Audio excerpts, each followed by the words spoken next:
abrindo então as conversas, né, sobre esse tema da live, que é fake news e pós-verdade em tempos de pandemia, é que eu não estou aqui preocupado em fazer um discurso que vai ver política. Não estou aqui vendo o aspecto específico da política, nem o aspecto específico da saúde. A gente tem no PPG-Com, aqui da UFJF, 2 especialistas. Eu não vou me meter a entrar nesse tipo de discussão. O Paulo trabalha com política, comunicação e política, e o Eden Clay, o professor Eden Clay, trabalha especificamente com comunicação e saúde. Então, minha tentativa, digamos assim, é de trabalhar com a comunicação, e como essa questão da pandemia está afetando a comunicação. Então, eu vou me deter mais nesses aspectos, tá? Então, dito isso, a gente começa aqui, então, efetivamente, a falar algumas coisas. Primeira coisa que eu queria falar é exatamente sobre fake news. Tem muita gente hoje querendo discutir fake news, o que é, o que não é fake news, se uma notícia efetivamente é falsa, se não é falsa. A gente tem que ver 2 aspectos aí. Primeiro, que um aspecto é exatamente o da notícia falsa. Uma notícia que efetivamente é falsa, comprovadamente é falsa, você pode ir numa questão de checar essa notícia num site de checagem, ou mesmo consultando algum arquivo de jornal, ou mesmo quando é uma notícia atual, você vai às vezes num jornal imediatamente, um jornal, uma rádio, uma TV, eles estão dando notícias sobre aquilo naquele momento e você já sabe. Eu estou falando aqui de jornal online também, parte de sites de jornalismo online. Facilmente você às vezes comprova se é verdade ou não. O problema maior é quando você tem algumas notícias que são feitas exatamente para não serem detectadas, ou que são notícias até comprovadas, mas que são colocadas de uma maneira comprovadamente ou claramente para te confundir e não para te explicar nada. Esse tipo de notícia, são notícias que às vezes a gente não consegue comprovar como falsas. Elas existem, foram feitas, aconteceram. Essas notícias são fatos que aconteceram. E aí eu vou contar, já aproveitando e entrando na questão da pandemia, vou pegar o exemplo do Dr. Drauzio Varela, lá no médico, que no site dele ele postou, no final de janeiro, um comentário em vídeo falando que provavelmente a pandemia não ia ser nada, naquela época nem era pandemia, era uma epidemia de gripe na China, basicamente concentrada na China, saindo ainda para alguns países, mas basicamente concentrada ainda na China. E ele classificou sim como uma gripe, um pequeno resfriado, não mais do que isso, na época. E aí, início meados de abril, isso ele falou em janeiro, início meados de abril, veio uma série de pessoas começaram a postar esse vídeo ou se referir a esse vídeo como se fosse o vídeo mais atual que ele tivesse postado, falando que a Covid não era para ser vista como alguma coisa mais complicada ou alguma coisa que pudesse ter algum tipo de problema maior, algum tipo de complicador. Só que aí a situação já era de pandemia mesmo, o mundo inteiro já estava vivendo essa questão. No Brasil já se tinha caso, já se tinha, inclusive, na época já tinha algumas pessoas mortas, e aí a coisa já era completamente diferente. Ele admitiu o erro na época, falou que tinha errado na projeção dele, retirou o vídeo de circulação antes até de admitir esse erro, mas as pessoas continuaram falando que ele estava falando que era uma gripezinha, que não tinha problema nenhum, que tudo era tranquilo. Então, há claramente aí uma intenção, né, de falar que o que ele falou na época, 2, 3 meses atrás, ainda estava valendo. E a gente sabe que a coisa é dinâmica, não evoluiu e não poderia ser acreditado a ele aquela posição que já não era mais aquela posição dele, né? Então, não é só uma notícia falsa, comprovadamente falsa, que confunde as pessoas, né? Notícias deturpadas, fora de contexto, também tem esse efeito. Então, quando se fala em fake news, a gente não pode pensar só na ideia de notícia falsa, né? Existem essas notícias que podem ser comprovadas, mas que, do mesmo jeito, trazem prejuízos, causam prejuízos para as pessoas, né? Então, esse é um dado que tem que ser levado em conta, muito claramente. Tá? E aí eu vou passar para o outro conceito, que é o conceito que também está no título, que é o conceito de pós-verdade. Né? Eu diria que o conceito de pós-verdade tem menos ligação com o que é verdade e muito mais ligação com uma ideia de crença, de fé, né? De alguma coisa em que a pessoa acredita. Né? Então a pessoa acredita em alguma coisa, mesmo que isso não tenha comprovação científica nenhuma e nem que seja apresentada uma argumentação contrária ao que ela está colocando e que essa argumentação muitas vezes nem é levada em conta. As pessoas simplesmente acreditam naquilo e ponto, e ninguém vai fazer com que elas deixem de acreditar. Né? Em alguns casos pode acontecer, mas geralmente é uma questão mais de crença e a pessoa acredita. Acredita por quê? Bom, aí é uma questão, né? Muitas vezes a pessoa confia em quem repassou a informação para ela. Então, uma fonte que para ela é confiável, né? Então, é uma possibilidade. A outra é que a pessoa acha que ali, naquela comprovação, naquela verdade, digamos assim, para ela, naquela ideia que ela toma como verdade, há uma comprovação ali que justifique que ela aceite aquilo. Então, é uma justificativa, não uma argumentação, mas muito mais numa coisa que para ela faz sentido. Isso aqui para mim faz sentido, então eu acredito, mesmo que haja algum argumento contrário. É uma outra posição. Um outro ponto é que a pessoa acredita independente de qualquer coisa. Pode falar com ela, comprovar, pode ser o que for, ela simplesmente acredita porque acredita. É uma questão puramente de fé, crença, sem nenhum argumento vai convencer a pessoa de uma outra coisa em contrário. Eu acredito porque eu acredito.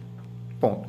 Bom, nesse caso aí não tem argumentação que dê jeito. Né? Não pode se comprovar, pode se falar, né? E aí é uma questão que não se resolve. Bom, e aí pegando essa questão da pandemia, a gente pode pegar um exemplo. Qual é o exemplo que eu trouxe? Cloroquina é ou não remédio eficaz contra a Covid-19? Cloroquina ou hidroxicloroquina, o que vocês quiserem. Essa pergunta, hoje, agora, nesse momento, eu não posso te responder com certeza alguma. Né? Estudos mais recentes estão indicando que não faz efeito. Mas ainda tem gente testando. Em alguns países há testes ainda sendo feitos com cloroquina. A própria Organização Mundial de Saúde está ainda referendando ou não alguns testes que estão sendo feitos e tem saído algumas matérias controversas aí sobre essa questão da cloroquina. Né? O que se pode falar? Se pode falar que há que se fazer mais testes. Né? Então, alguém que refute a ideia e já fala que já há teste suficiente para acreditar que existem esses dados comprovando que não tem resultado, é uma questão. Mas há quem acredite que não, que precisa ser mais testado ainda o medicamento e até em que momento esse remédio pode ser ou não eficaz. Então, não é uma questão que ainda está testada totalmente cientificamente. Está em teste. Né? Então, há uma questão aí que, se a pessoa acredita ou não que a cloroquina faz efeito, muitas vezes isso está muito mais próximo da ideia de crença do que da ideia de uma comprovação científica clara, né? Então, esse é um ponto, um aspecto aí dentro dessa ideia da pandemia que a gente está vivendo hoje, que aparece, ou seja, né, há pessoas que defendem, há pessoas que não defendem, mas comprovação científica a gente ainda carece de algumas comprovações científicas para efetivamente terminar a discussão, né? Logicamente, há mais estudos hoje indicando que não faz efeito, mas ainda temos estudos acontecendo. Se esses estudos estão acontecendo, alguém ainda está tentando refutar essa ideia de que não faz efeito, né? Então, antes de qualquer coisa, a gente tem que olhar para quem está falando, para quem está argumentando e ver os argumentos de cada um e ver o que tem comprovação científica, o que não tem comprovação científica, né? Então, dito isso, fake news e pós-verdade são dois pontos importantes para entender como um país como o nosso tem enfrentado a pandemia, né? Notícias sem comprovação, comprovadamente falsas, fora de contexto, sem uma fonte confiável, elas estão circulando todo dia por muitos meios nesse país e podem estar atuando claramente na disseminação de conceitos que muito mais confundem as pessoas do que esclarecem essas pessoas. E aí é um ponto, né? É o ponto nosso da comunicação, ou seja, é um ponto que eu trago sempre e falo sempre. Essa questão da pandemia tem tudo a ver com comunicação, tem tudo a ver com como as pessoas estão lidando com o que chega para elas de informação, de conhecimento, para elas poderem lidar com isso, né?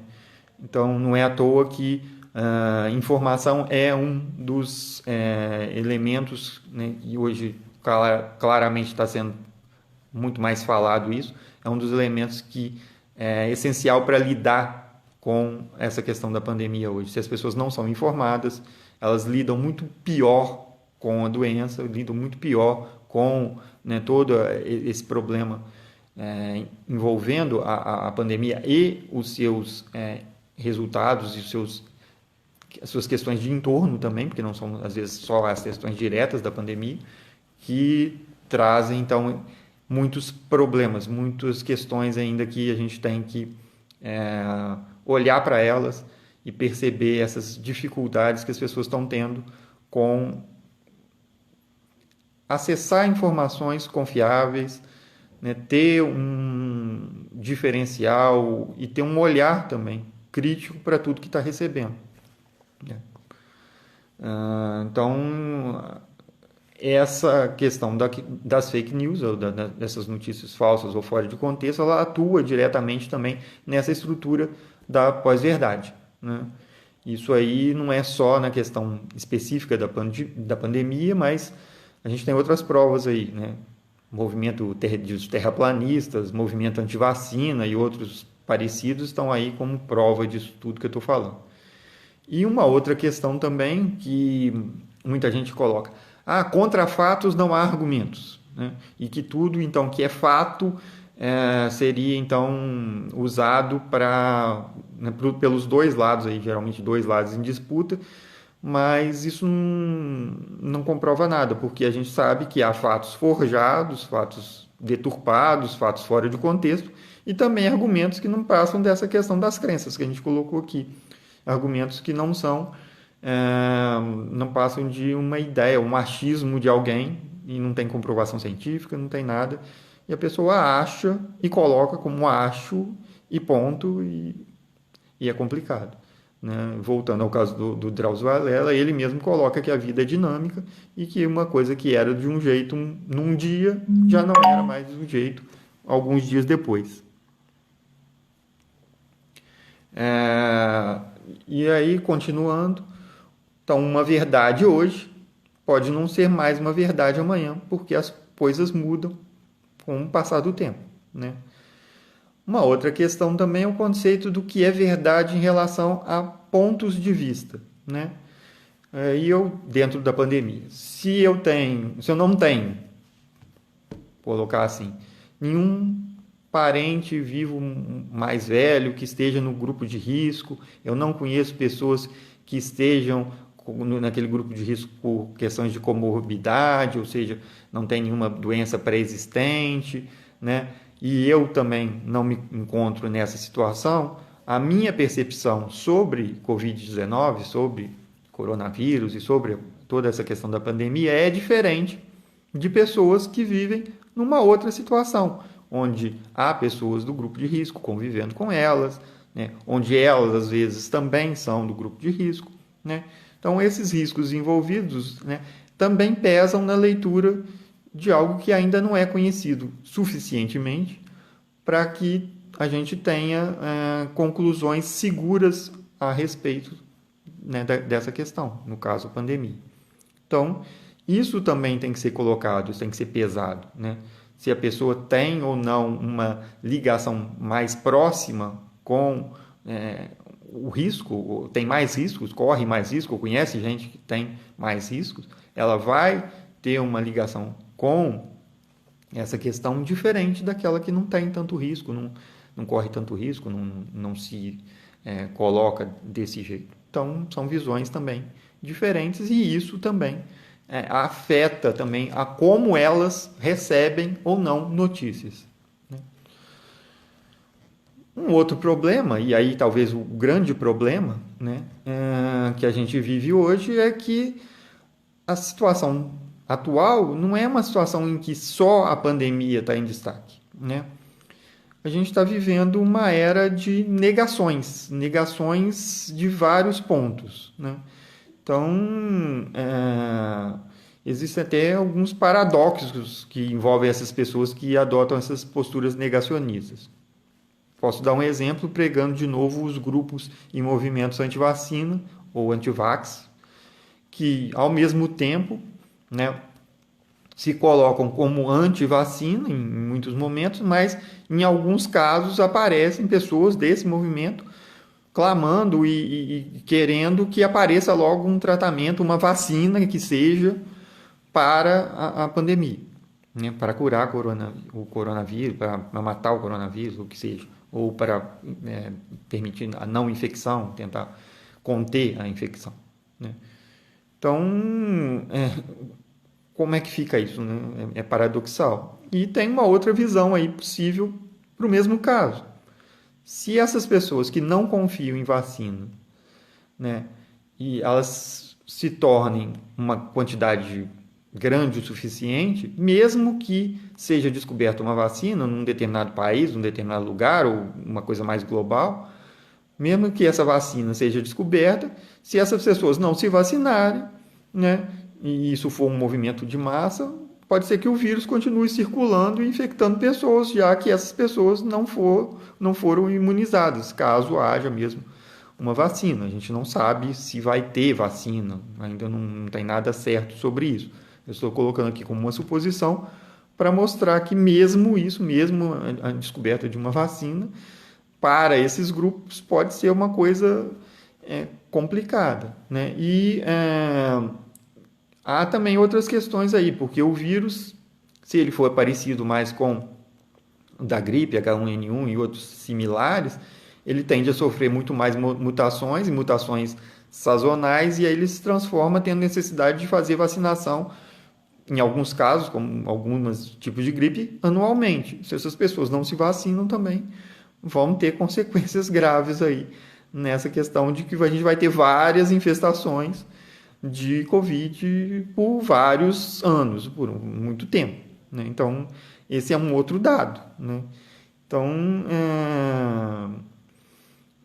ou seja, essa postura, esse fenômeno que a gente pode chamar da pós-verdade, não é uma coisa que acabe afetando só aquelas pessoas que têm essa questão da crença ou da fé, né, como ponto principal, ou seja, elas afetam praticamente todo mundo, né? Porque se muita gente deixa de se vacinar, como eu disse, muita gente pode continuar sendo infectada, né? Então, não é uma questão só de fé de uns e acreditar na ciência dos outros. É uma questão que envolve todo mundo.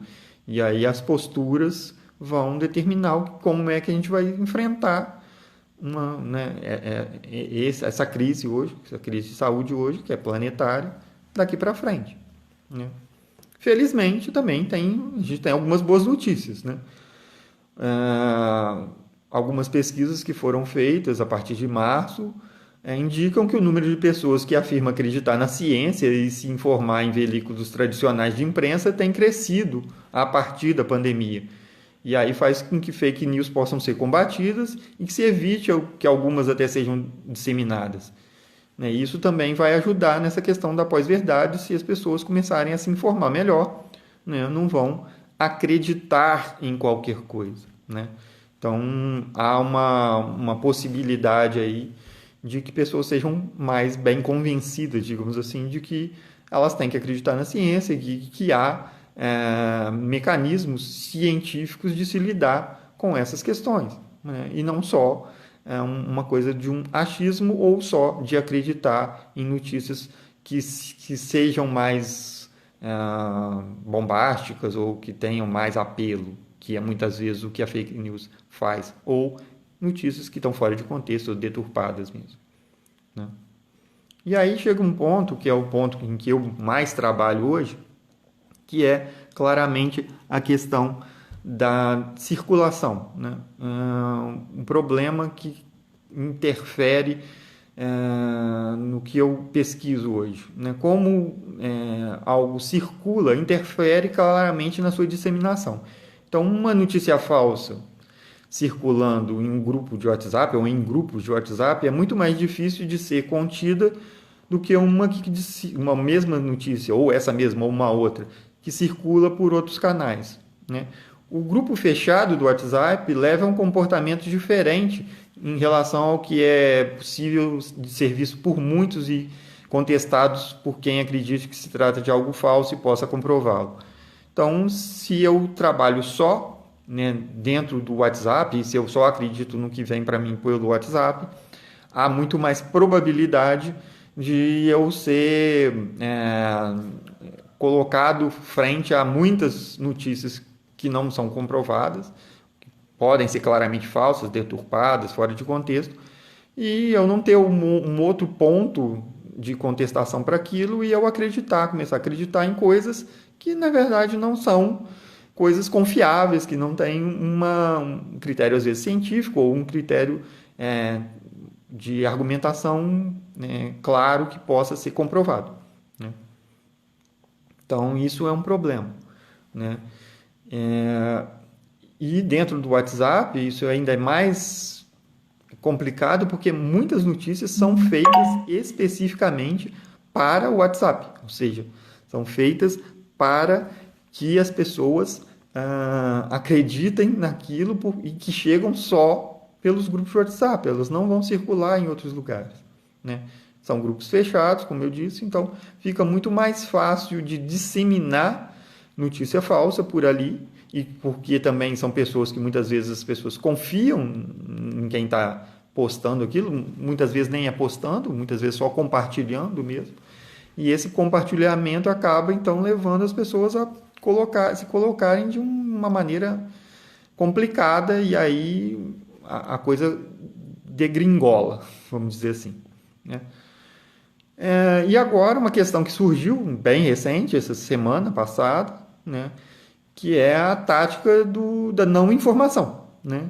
Não falar sobre um assunto faz com que haja a sensação de que aquele assunto não existe ou que aquele assunto não tem importância. Então, no Brasil, na década de 70, no início da década de 70, a gente teve inicialmente um surto de meningite, mais ou menos em 1971, em São Paulo, e durante anos esse surto foi sendo escondido e virou uma epidemia, né?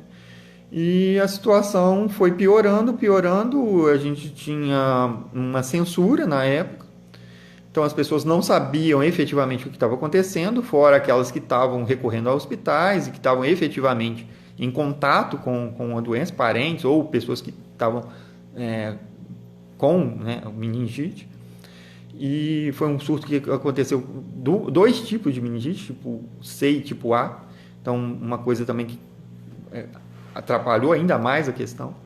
E a gente teve aí, até hoje não se sabe bem claramente quantas pessoas efetivamente morreram por causa dessa epidemia e quantas pessoas foram afetadas. Esses números não foram divulgados nunca claramente, mas se fala entre alguma coisa entre 1.600 a 3.000, ou pouco mais de 3.000 pessoas que morreram na época com meningite, né?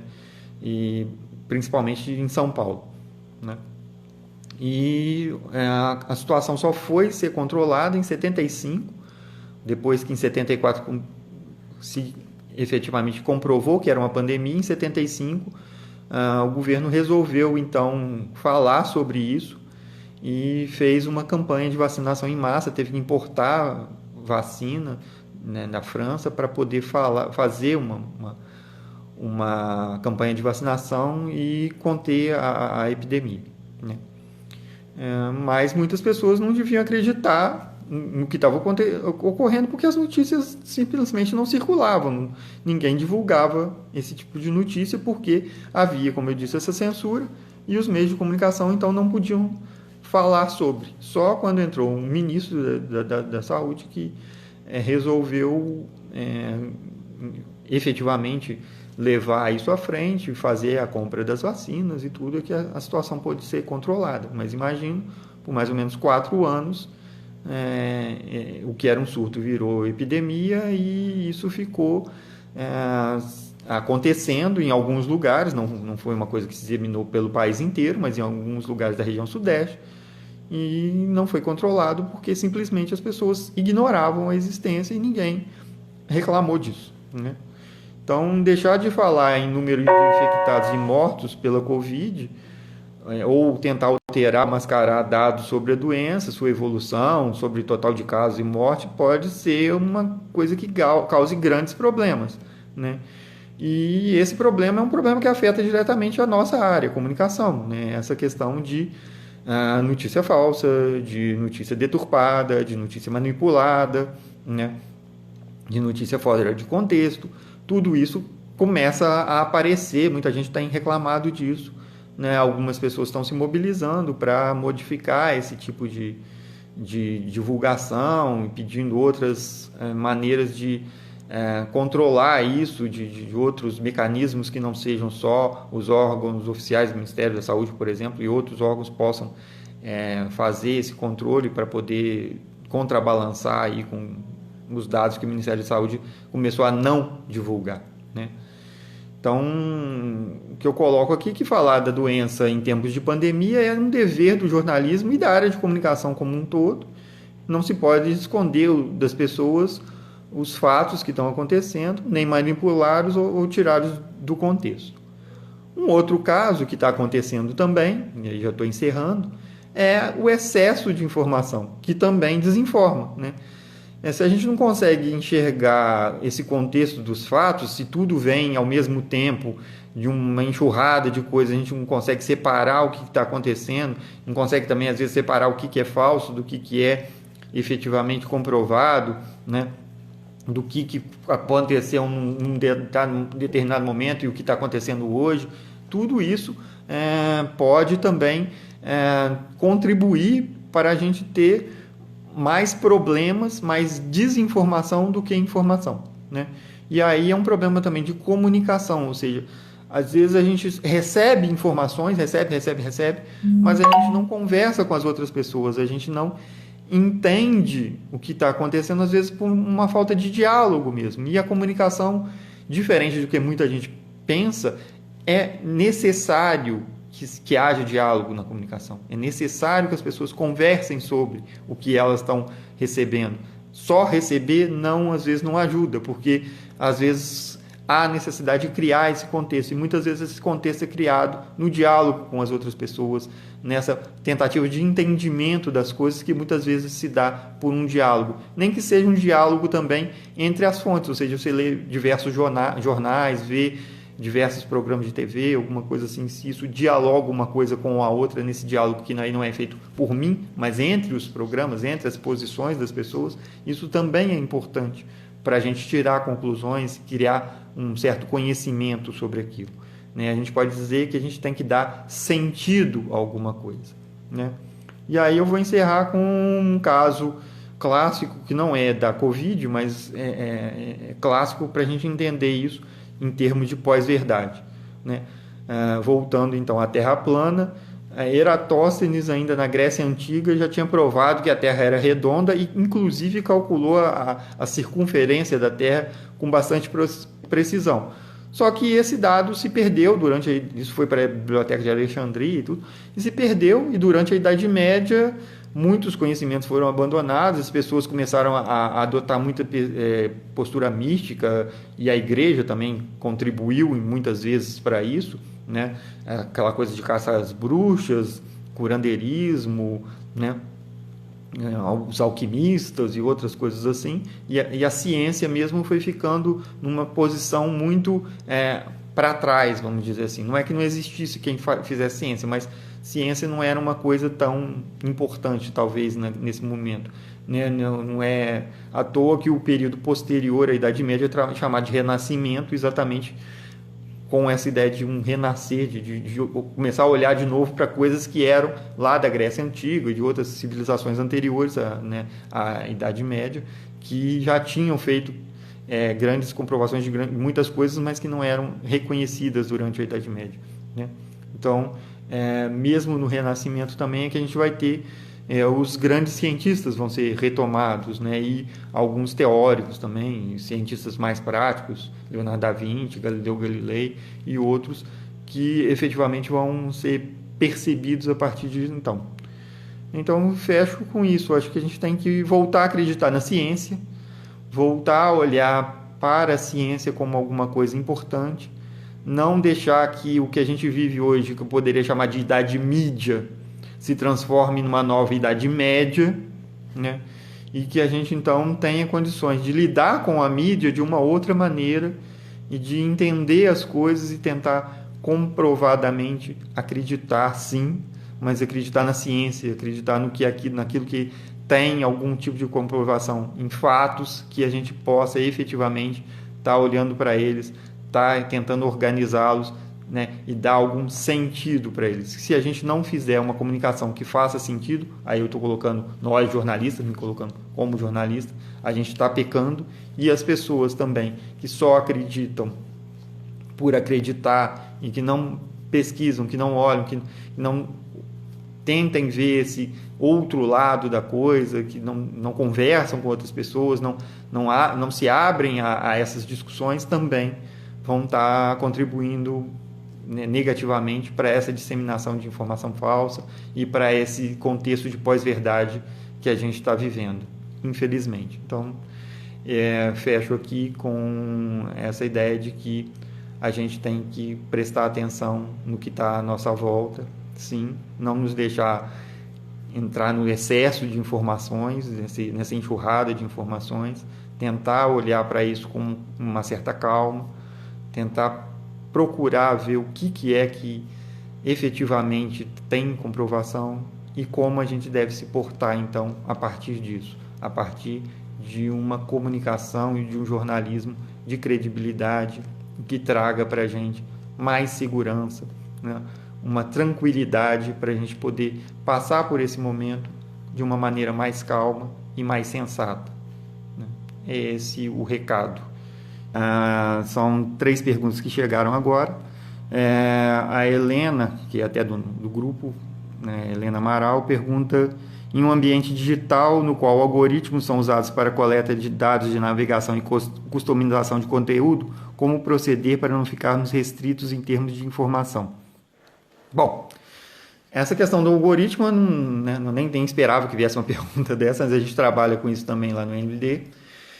no laboratório de mídia digital, e é uma questão também que a gente vai ter que ver, né, um contexto de desinformação vinda por esse excesso aí, às vezes, de informação que vem dos algoritmos. O problema dos algoritmos principal é o seguinte: o algoritmo, ele não me informa muita coisa. O algoritmo, ele trabalha com dados. O que são dados?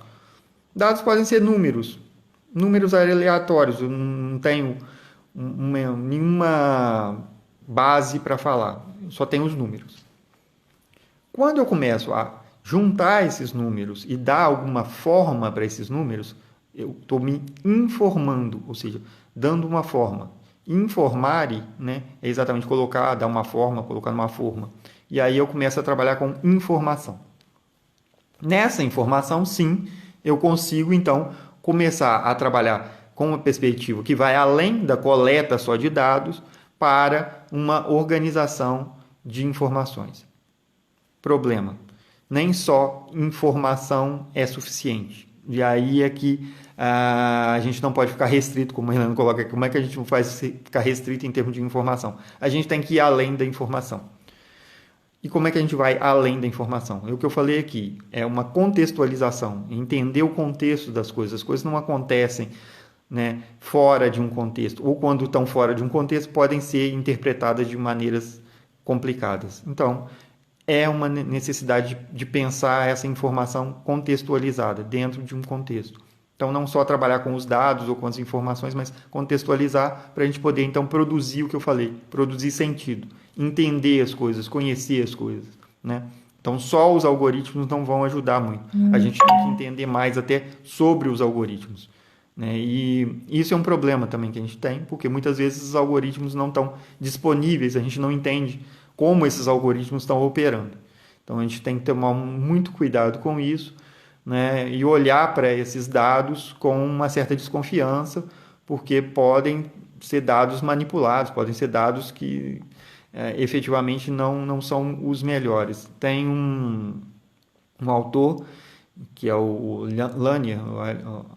O Lanier fala que a internet, né, e as redes são péssimos meios para a gente lidar com eles, porque eles ficam empurrando coisas para a gente, e esses algoritmos são assim, eles funcionam empurrando coisas para a gente. Na verdade, a gente precisaria, na internet e na vida, de melhores maneiras de efetivamente puxar para a gente o que a gente quer e não receber tudo que fosse empurrado para a gente. Então, o Steven Johnson, no livro dele, que chama Cultura da Interface, ele fala que a gente precisa de melhores mapas de navegação, nesse caso na internet, e para lidar com esses algoritmos, e menos um entregador de pizza na nossa porta entregando pizza o tempo todo. Ele fala, eu gosto muito de pizza, eu também gosto muito de pizza, mas eu prefiro eu mesmo pedir a pizza, ao invés de alguém ficar me entregando pizza toda hora, porque pode ser que aquele sabor de pizza não me interesse naquele momento.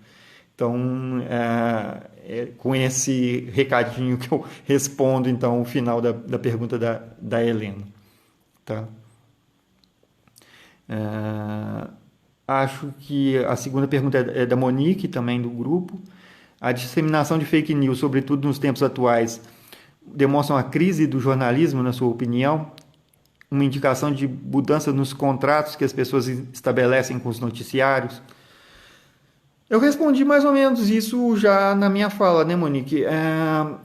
A gente está tendo hoje uma certa volta aos meios tradicionais. Muita gente está voltando a olhar para o jornal, para o jornalismo, deixar de olhar as coisas só em rede social, em WhatsApp, né? E começar a olhar para isso de novo com mais credibilidade, né? Então, não estou falando que isso vai resolver a questão, porque tem muita gente que ainda continua só se informando por WhatsApp. O Brasil é um dos países em que mais se acredita no que vem pelas redes sociais, e aí o WhatsApp acaba sendo incluído também, apesar de não ser exatamente uma rede social, no sentido que são Facebook e outros, né? Mas, porque, como eu falei, são grupos fechados, mas isso é um problema que a gente tem, sim.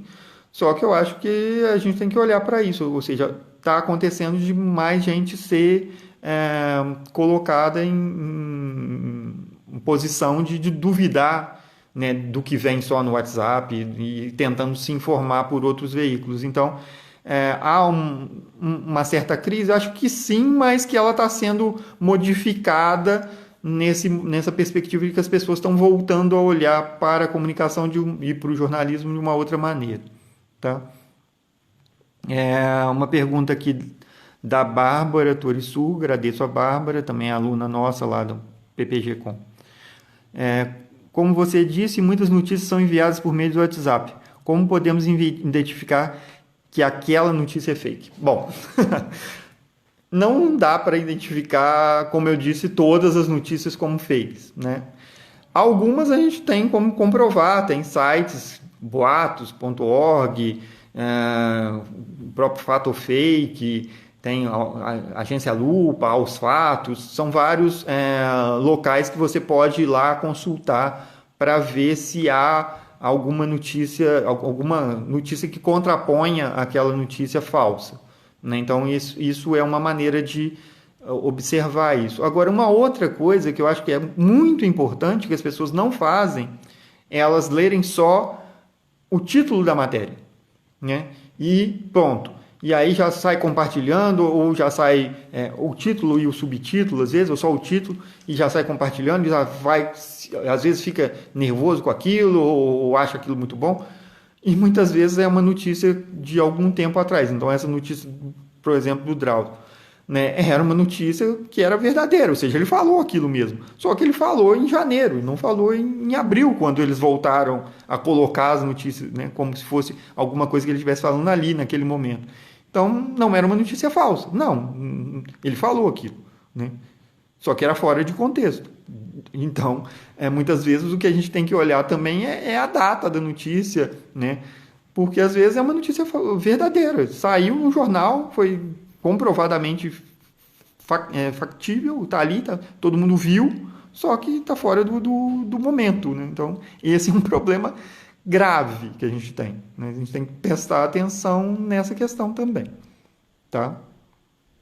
Então, para identificar, tem essas agências e olhar isso, olhar quando a notícia foi postada, né? Onde ela foi postada, né? A gente sabe, cada vez mais está se colocando aí nas próprias redes sociais e nos próprios meios jornalísticos estão sendo colocadas listas de sites que comprovadamente têm colocado notícia falsa no ar. Então, desconfiar desses sites, desconfiar das notícias que vêm desses sites, porque não estou falando que todas sejam falsas, mas muitas vezes esses sites estão colocando notícia falsa e algumas vezes com intenções mesmo de trazer desinformação ao invés de informação, né? Vem uma pergunta agora da Larissa, que está até aqui, agradeço a Larissa, está me ajudando aqui também nessa live de hoje, ela e a Cristiane estão mais próximas aqui, então agradeço as duas já. Você acredita que o isolamento das pessoas em bolhas sociais na internet pode influenciar na circulação de informações falsas? Sim, claramente, né? Numa sociedade em que as pessoas se isolam, não só o nosso isolamento hoje, né? Estou em casa aqui isolado, mas o isolamento em bolhas, né? Que a gente fala, né? Cada um na sua bolha, ou cada um só vendo a mesma coisa o tempo todo, ou seja, o que eu recebo, principalmente em redes sociais, é aquilo que eu concordo ou que eu gosto, então aquilo é reforçado para mim, o que eu não gosto ou o que eu pouco trato ou que eu desconheço, eu não lido com aquilo, então fica de longe, né? Eu às vezes até desconheço porque não venha essa informação para mim, que não chega para mim, né?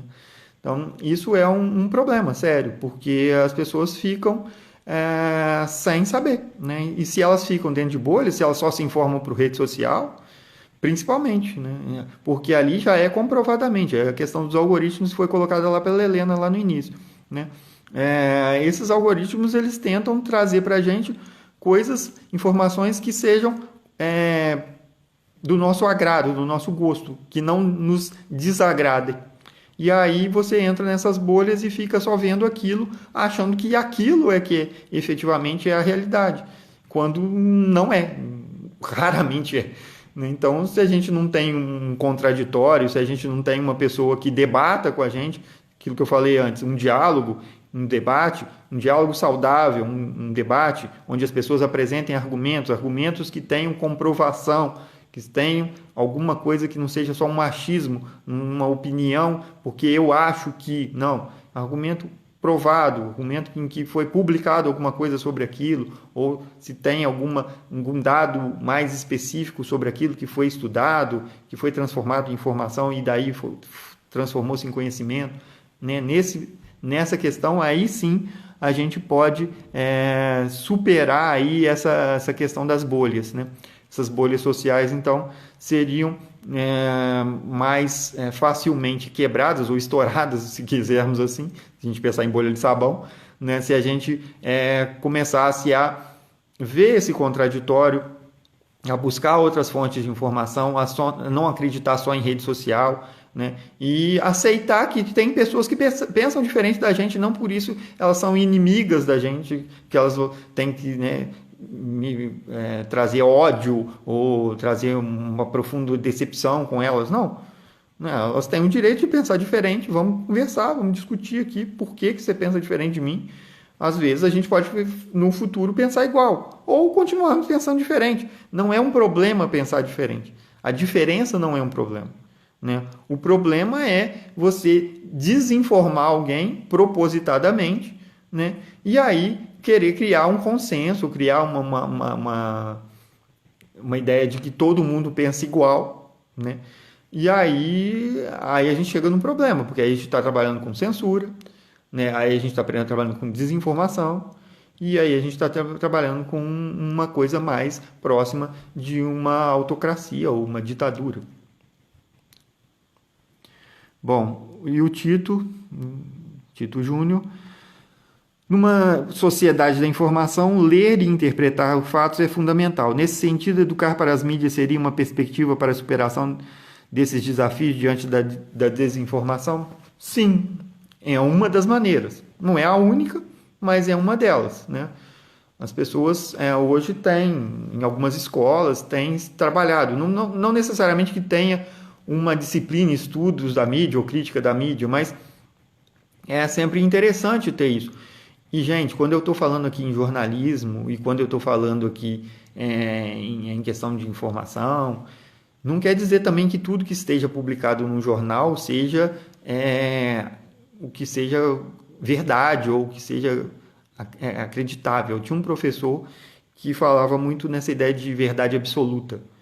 Eu não acredito em verdade absoluta. Eu acredito em pontos de vista que podem ser convergentes ou divergentes, e esses pontos de vista têm que ser debatidos. Aí eu acho que, nessa perspectiva, uma educação para a mídia, né, é exatamente isso, ou seja, né, contestar a própria mídia, não aceitar também tudo que a mídia te passa, né, entender que existem questões ali que são colocadas e que podem ser levar uma desinformação mais do que uma informação. Então a gente tem problemas desse tipo também.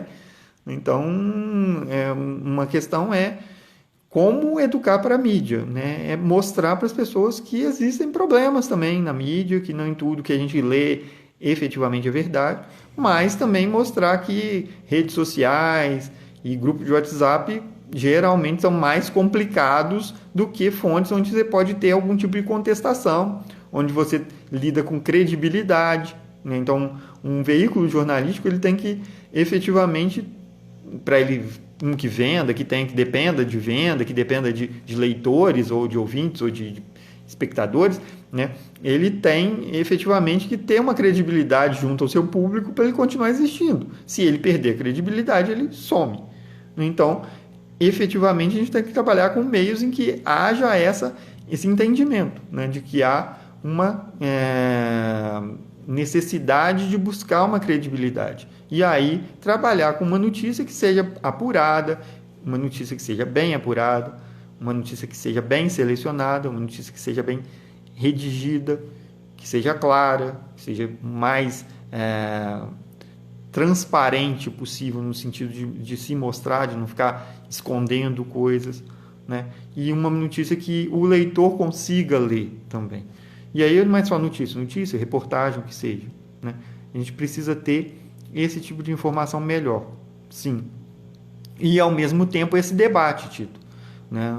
Um debate entre as pessoas. Não adianta só você ter a mídia, as pessoas lendo coisas, mas não debatendo, não buscando saber se aquilo efetivamente está acontecendo daquele jeito. E aí que eu falo que entra a ideia de não só informar, mas comunicar. Essa comunicação, ela pretende ou se abre a uma relação. Então, depois que eu leio uma coisa, se eu for conversar com alguém sobre aquela coisa, eu estou comunicando, me comunicando com alguém, eu estou debatendo sobre um assunto, eu estou vendo pontos de vista, eu estou me informando melhor com outras pessoas também e vendo outros meios também falando sobre aquele assunto, para eu poder me colocar melhor frente a isso, né? Ter algum tipo de conhecimento ou, como a gente pode falar, eu possa dar sentido àquilo para mim mesmo. E aí é o que eu falo de produção de sentido. Espero que tenha respondido claramente. Eu agradeço muito a participação de todos e todas, e a gente se vê então numa próxima oportunidade. Obrigado.